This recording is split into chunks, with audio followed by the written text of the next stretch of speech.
empezar preguntándole un poco sobre las mejores prácticas que podemos poner para instalar luces, por ejemplo, navideñas en esta época que es tan común, de una forma segura, tanto en interiores como en exteriores. Algo que podría parecernos sencillo, pero que al final de cuentas hay algunas cosas que descuidamos y que no ponemos total seguridad.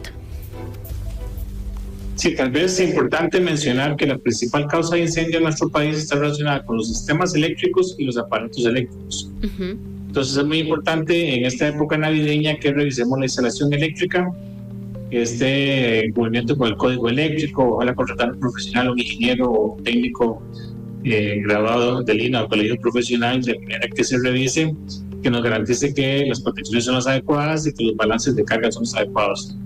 Uh-huh. Esto es muy importante porque vamos a agregar algunas cargas adicionales que, si bien es cierto, las recomendaciones que utilicemos luces LED que tienen un consumo muy bajo de energía y generan poco calor, pues ahí podemos empezar a sumar cosas.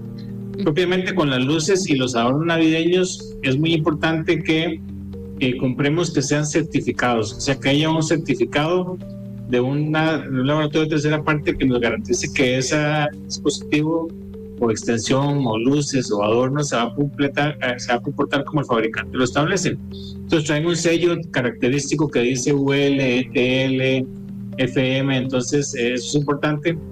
Y esto va relacionado también con otro aspecto importante, y es con el empaque.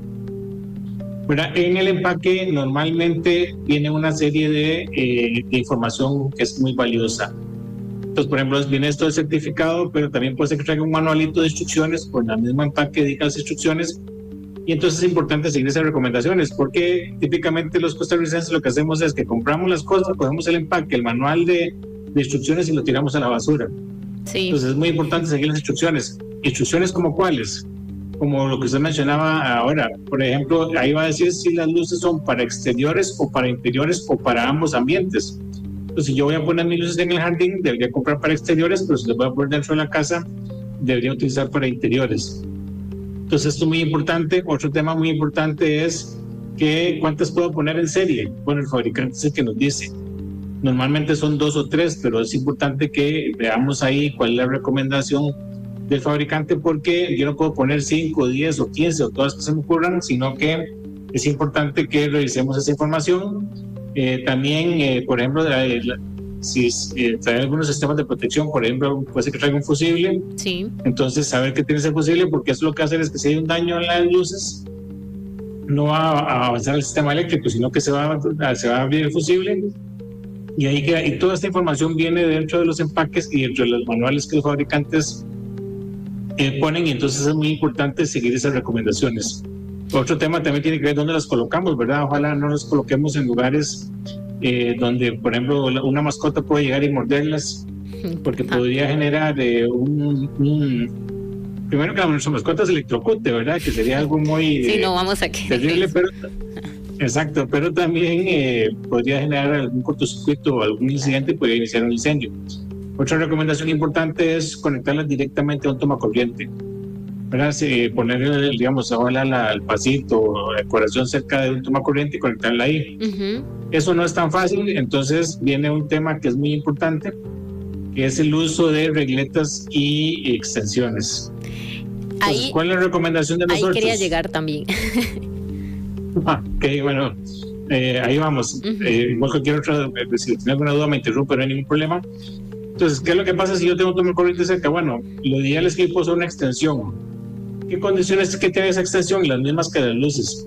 Que sea certificada, que yo sepa que tiene que ya esté probada, que esté, digamos, que sea buena calidad desde el punto de vista de la seguridad. Sí. Y la idea es que yo lo use máximo por 90 días. ¿Qué quiere decir esto? Que es temporal, como la época navideña, digamos, como que yo ahorita ponga las luces y todo, entonces pongo la extensión, pero en enero ya yo desconecto todo y quito la extensión. Uh-huh. Aprovecho el comercial. Si en nuestra casa, por ejemplo, tenemos algo conectado a una extensión todos los días del año, ya eso requiere un tomacorriente, o sea, yo no puedo tener una extensión, digamos, durante todo este tiempo. Y en el caso de las regletas, nosotros recomendamos que no se utilicen. Pero si tomamos la decisión de utilizarlas, entonces que, de nuevo, que sea certificada, que revisemos cuáles son las características Por ejemplo, ella debería decir cuánto amperaje, cuánta potencia puedo conectar yo, porque no es infinito, digamos, yo no puedo empezar a conectar ahí cosas y cosas y cosas, porque en algún momento se recarga, por eso un calentamiento y podría iniciar con un incendio en la vivienda. Qué importante todo esto que, don Allen, a veces creemos, ¿verdad? Y omitimos, justamente como usted decía, esta práctica de llegar y comprar las extensiones de luces y, bueno, deshacernos del empaque, ¿no? Ahí hay información importante que nos podría evitar esos contratiempos de los que tanto hablamos.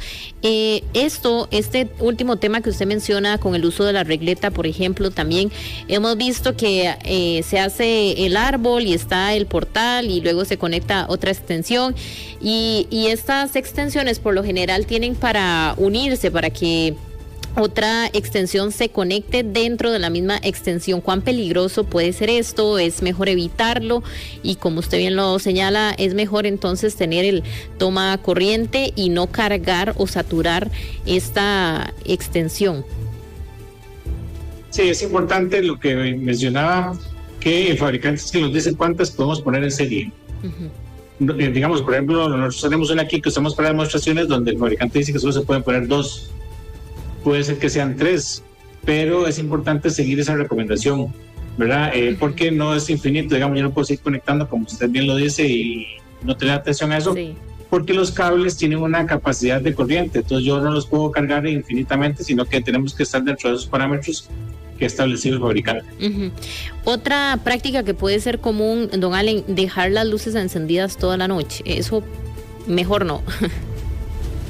Sí, la recomendación es, si yo voy a salir de la casa y me voy a acostar, desconectar completamente todas las luces y todos los aparatos en general que no esté utilizando, porque por alguna razón pasa algo, lo que estamos hablando, puede ser nuestra mascota o que llegó, si están afuera, por ejemplo, puede haber llegado otro tipo de animal, morderlo y generar un cortocircuito y un incendio. Entonces la recomendación muy importante es esa. ¿Qué pasa, por ejemplo, si utilizamos una extensión que no es para exteriores, la ponemos en exteriores y, por ejemplo, en estos días que hemos tenido estos climas donde hay mucha lluvia, por ejemplo, esto también puede causar algún cortocircuito? Sí, claramente, porque las condiciones exteriores, especialmente la exposición a los rayos del sol, a la humedad, a la lluvia, si no está diseñado para eso, se puede empezar a meter dentro del dispositivo y podría generar un cortocircuito o algún daño, pero también nos podría electrocutar porque el agua que nosotros, de la lluvia, lo que usamos normalmente en nuestras casas, conductora de electricidad. Entonces puede ser que yo llegue y a arreglar las luces o algo y podría ser que me genere una descarga que, ojalá no, pero también dependiendo del tipo de descarga, podría ser hasta de emergencia o mortal. Don Allen, ya bueno, casi para ir concluyendo, este otro tema que no quisiera dejar de abordar, que es el uso de la pólvora. Y aunque los últimos meses o incluso tiempo podríamos decir que se ha ido regulando mucho, vemos que por ejemplo ahora en el Festival de la Luz no se va a utilizar pólvora. También están tomando en este sentido, entiendo que el Museo de los Niños y bueno, parte, ¿verdad? Esto hablamos de actividades a gran escala donde va a haber gente, pero sabemos que para estas fechas es muy común el uso de la pólvora. ¿Y cuáles son principales recomendaciones que usted podría brindarle a la gente que nos está escuchando para un manejo responsable de pólvora durante estas celebraciones?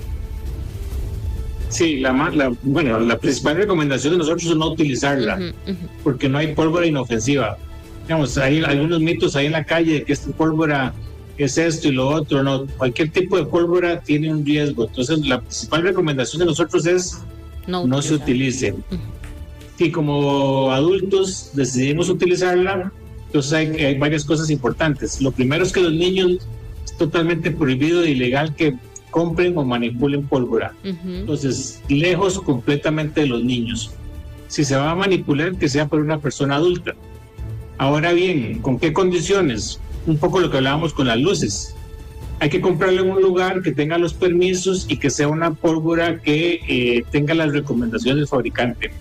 Porque en esto todavía es mucho más delicado, ¿verdad?, que el tema de las luces, porque hay mucha pólvora clandestina, ilegal, que no trae ese tipo de instrucciones. Entonces Las recomendaciones de los fabricantes son muy importantes sobre a qué distancia, por ejemplo, deberían estar las personas, no debería haber materiales y qué cuidados tengo que tener.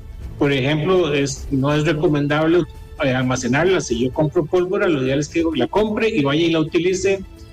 Nada de echársela en las bolsas, menos de meterla en la casa en algún lugar, ¿verdad? Porque podría ser que con una fuente de ignición cerca genere una activación y la explosión y calor y todo lo demás. O podría ser lo que estamos hablando de los niños, que un niño se la encuentre y entonces la utilice y esto lamentablemente en el pasado ha generado quemaduras, pérdidas de partes de las extremidades. Entonces realmente es un tema muy delicado y debe ser solo manejada por adultos.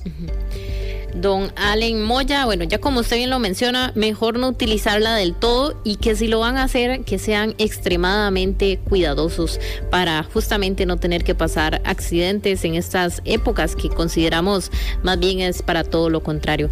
Don Allen Moya, jefe de Ingeniería de Bomberos, muchas gracias por acompañarnos en este espacio. Buen día. Gracias, muy buen día.